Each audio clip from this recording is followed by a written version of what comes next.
Right, moving on to articulation. And I ain't going to tell you twice, that's the pose everybody's trying to get it in. I've got to say, it's not as easy as I thought it was going to be, and I don't know how accurate it is, but that is as close as I can get to it.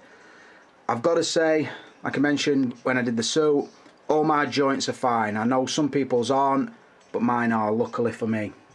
If there is a problem where this is an ongoing thing and people want me to help in any way I can, like you guys did for me with the Spider-Man, then I'm willing to do that. Like I said, I'm not trying to come across all Billy Big Apples or Billy Big Bollocks, whatever you want to call it, but if there's any way you think I can help you, I will try and help anybody if that is the case. But like I said, luckily for me, my joints are pretty good.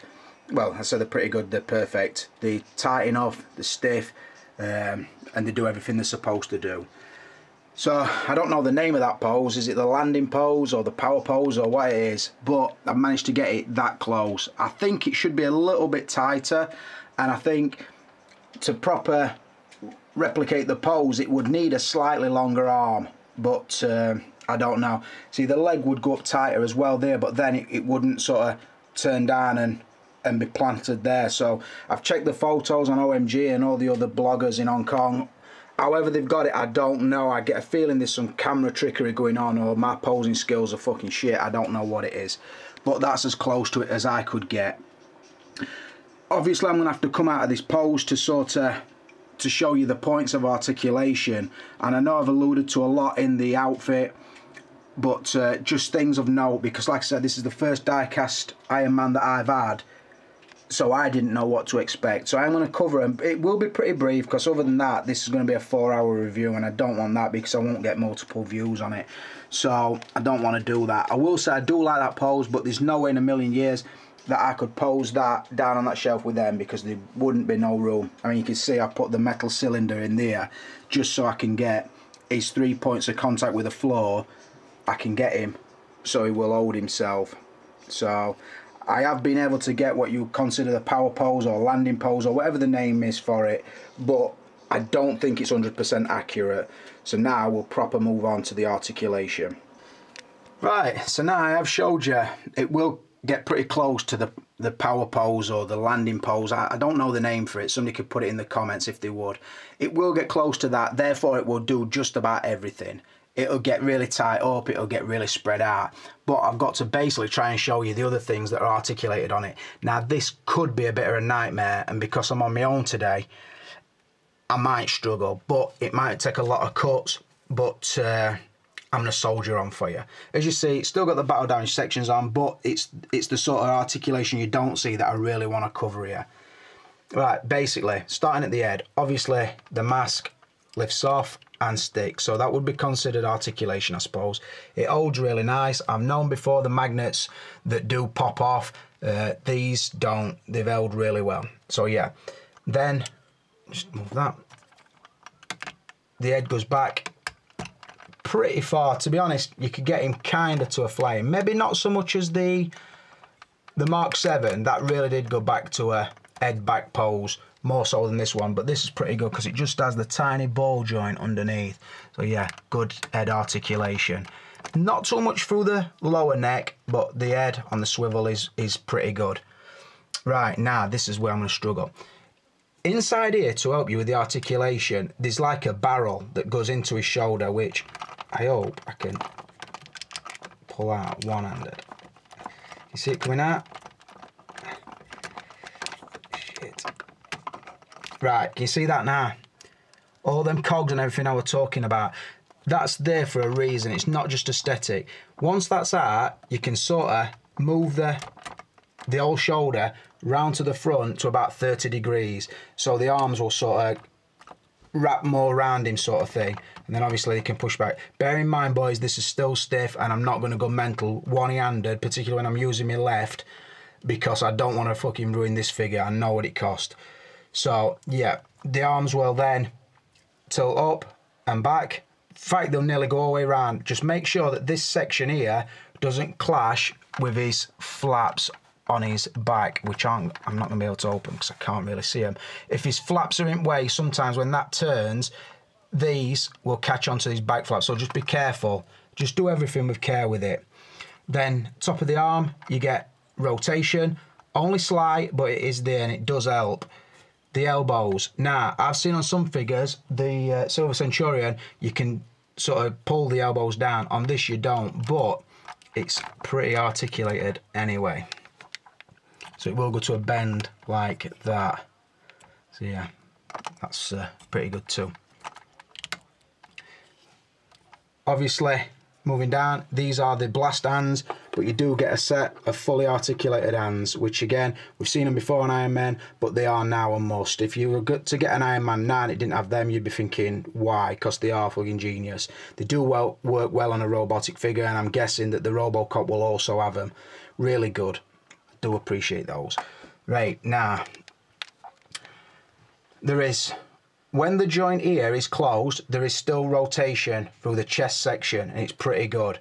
But to get the maximum out of the articulation, you've got to pull sort of the legs or the girdle down and the chest section up. Now, I'm going to have to put a pause in here for that to happen. While I'm doing that, I will also pull this section of the arm out. So now you'll notice this sort of divide between the ab plates all around there. All that does is make a gap for it then to crunch back on itself or to rotate more. Again, we've seen it on other Iron Men. On this one, it looks really nice because when they're separated underneath, you're still seeing the like sort of the collapsible sections that are underneath like on the real suit. So that is really good. Like I said, the shoulder barrels are pulled out to the fullest now, and like that, I don't think another Iron Man would get to that. Or if it would, I don't think it'd look as natural as this. This one, you get the feeling that there is a body inside the suit.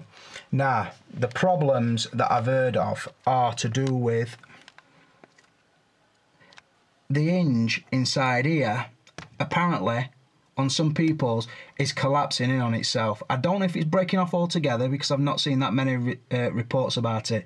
But as you can see, mine looks fine at the moment. I hope it's not a thing that's done over time. Now, bearing in mind, I'm reviewing this figure and I'm moving it, and I'm risking my own money to show you what the figure will do, obviously. I hope I don't break it. If I do, I do, and that's fucking all there is to it. I've already told Anthony I received this figure in good condition, so if I were to break it, it's my own risk, but I'm prepared to do that for the sake of the review. As you can see, mine are in good condition. Again, in there, and from what I can see, I'm at a funny angle actually, so I can't really see that one too good. I'm trying to see viewfinder. Again, looks okay. There's nothing that's doing anything untoward that I can sense, so I don't know if it's sort of a problem that's going to be widespread. I don't know. Like I've said, even if it don't happen to mine and it has happened to yours and you want me to try and help you in any way, I will do. Like I said, I know I owe some favours because people helped me get a replacement Spider-Man, so that is not a problem at all. So, like I said, that's how it does. Now, once... Sorry, get camera back on my hand. Once that's pulled out, it opens up all the articulation there. It will swivel, rotate, tiny bit of rotation at top of arm, say 90 degree at the elbow, moves freely at the wrist, and like I said, these swap on and off really easily. Best I've known. So I can't fault that. Like I said, down through the chest and abs, really nice. Now, moving down, this is where it might get tricky for this review. This girdle, would you call it a girdle or pants or whatever, on the other ones has been, let me show you, on the other one, like this, it's sprayed up to look like it's hard plastic, but it's soft rubber, which means when you bring the leg up, this section will go inside the rubber and still looks pretty nice. They've changed all that now. Now, this is the first time I've seen what they've changed it to. Like I said, to get the articulation here without that stopping it, they've sort of developed a trick which they've been able to do with CGI in the film. It's called like collapsed pixels, or I don't know, conflicting polygons or whatever. There's all technical terms for it. And basically it makes a material like metal do something it wouldn't do. So if you see Iron Man in the film and his arms at a really tight bend, you know a suit of armour wouldn't do that because it'd be crushing itself. Now, they've come up with these little flaps that move up and out of the way, obviously there and there. So that what happens is, even when the sort of pelvis area is not extended, you still do get really good articulation sort of through the leg. And what I'll do is, I'll put a short pause in there to show where it will go to. Right, so now I've got to support it because he's balancing on one leg. That is what the leg will go to. That's without dropping down the hip section. So again, that's really good. And then again, good articulation on the knee, which is going to be hard to show you because I'm now holding the figure and the camera. So I'll put a short pause in there and show you the articulation of the knee. So that's sort of the articulation you get. Again, the knees all look metallic, none of that soft rubber stuff inside. It all looks metallic, all looks really authentic and does articulate really well. Now, it's going to be easy if I show you the foot, because if you look at the foot, that's the foot sort of dropped into correct position. The foot will drop about, I don't know, 1/4 centimetre, so the ankle's more articulated. I will now drop that down. Alright, now you can see I'm pretty much fucking holding figure now, which is not a good look, but it's a means to an end. Inside you can see the sort of the grain section allows a lot more articulation in the ankles. Like I say as well, it will split up all those plates, but it does still look, when you've got it posed, it still falls into place really nicely. So I'll just show the forward and back on the ankle. That's it tilted back, and that's it tilted forward. Again, like I say, if I weren't using both my hands, I would be able to show you that a lot neater, but like I say, I'm just pretty much trying to show you as I go. Right, this is where it now gets weird and very different to anything I've seen. You see the sort of square section there outside of my thumb? Inside that is a button. It's not actually a button in itself, it's just sort of a target where to press your thumb. So if you press that together, what happens is, it all sort of collapses. The pelvis area collapses, which then sort of drops the legs down. It's hard to show because, like I say, I'm holding the figure, which then opens the articulation up even more. It's as if his legs have dropped about 1 centimetre. I'll just try and straighten him up so I can show you more. So like there, looking from the back, it looks like where his arse would be, sort of thing, it's like divided and open up. If you look at it from the front, it looks now like there's a massive gap in there, like above his legs. It looks unsightly, to be honest, when he's stood upright, but if you pull the flap up out of the way, his leg will go to any height. I'm just finding on something. It will come right up. I'm basically struggling. I've got nobody to hold my camera and my tripod won't get the shot, so I'm fucked really. But yeah, it just opens the articulation up so much more. It's like his leg is not in the socket, but it does really work, as you saw in the landing pose. So to sum up the articulation, it's been an hard one to cover, I'll be honest. You've heard me talk before about aesthetic versus functionality, which I prefer and can I make allowances. You always have to on an Iron Man figure because you want it to look as accurate as possible, bearing in mind they don't really make the film. Same with the Zod, same with something like a Predator. You want it to look realistic and you want it to have some articulation, but you kind of understand you're not going to get shitloads. This one, like I say, I can't fault it because it looks amazing and it does more than you would expect an Iron Man to do. Because like I said before with the Zod, you've got to give him credit because they're making something that the studio didn't make probably in the first place. They definitely didn't make it out of metal. So Robert Downey Jr. couldn't have carried that suit in real life. So the fact that Hot Toys can do it and make it posable, or as posable as it is, you've got to give him credit. It really is a work, a fucking engineering feat, basically. So I've got massive respect for it. And I'm going to give it this time a 5 out of 5. I like everything about it. How things swap on and off, namely the forearms and the battle damage sections, how it moves, the additional articulation, everything. And it still looks good in nearly every pose. Right, moving on to extras. And I'll probably do the value here as well. What does the figure bring? Again, I think it's a really strong category because I think they covered all the bases. I've said before, the other Iron Men, some bring a unhelmeted head sculpt, some have one where the faceplate goes up, some don't bring any at all, thinking of the Mark V, some have battle damage pieces, some don't, some have a good base, some don't. This one pretty much covers everything. Not only is the figure awesome, like I said, the die cast really sets it off, it takes it to the next level. The additional articulation, the figure itself is unbelievable. Moving down, it does come with a light up base, although I've got to take responsibility and say I didn't have the batteries that I needed, so I can't show you that. Although it is a really nice base, and the metal pole and the clamp does take into account the weight of the figure, or the additional weight of the figure, so that works really nicely. Moving across, the other main accessory of any note I would consider along with the base is the face sculpt. The Tony Stark face sculpt with a battle damage faceplate. Obviously the faceplates are interchangeable, so you can mix and match. The battle damage chest section, you can see it's pretty torn up. Moving down, I've got the blast hands on, as you can see. And the articulated hands, which are a must. Fists, which are also a must, because sometimes the articulated hands won't make a tight fist. So I do think we still need them. The battle damage shoulder sections. Then we've got sort of the battle damage wrist guards for if his hand's down. The clean wrist guards for if his hand's down. And the battle damage ones if he's in the blast position. The right bicep battle damage.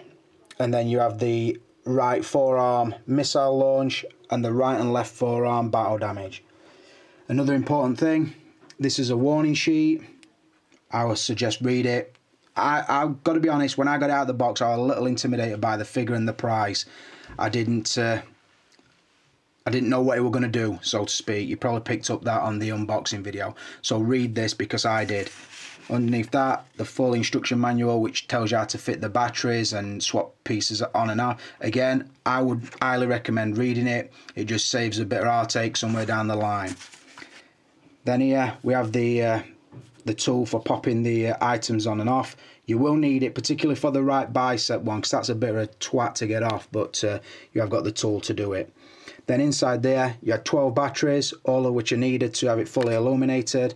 Obviously that's just for the 3 in the 2 arms, and then 3 in the head, 3 in the chest. So there, and then obviously get a little hot toy screwdriver so you can put those in. Again, it's a choice. If I weren't reviewing it, I wouldn't have put the batteries in, but they're in there now on mine. Like I said, I honestly can't think of anything else that the figure should have brought. I think it covers all bases, and it pretty much says to you, I am now the Daddy Iron Man. For you can test me if you will. And I say, like I say again, bearing in mind, I haven't seen the War Machine or the Iron Patriot, so I've got to agree, this is the Daddy Iron Man of the ones I've seen. It's not my favourite design by any stretch. I do prefer more gold, like I've said. I have heard the QC problems of one I will pick up on. I will say, just so you know, not everything's perfect. A tiny little bit of paint missing there, just around the arc reactor. Am I going to whinge and whine about it? Am I full? It happens. It's die-cast metal. It chips off. Deal with it. You can't see it. Can you see it now? Can you see it now? Can you see it now? No, of course you can't. So why whinge about it? So, having said all that, I'm giving the extras a 5 out of 5. And that's pretty easy. Like I said, other than a completely clean head sculpt that doesn't have the helmet around it, there's nothing else it could have really had, so I'm more than happy at that, and I will give it a 5 out of 5.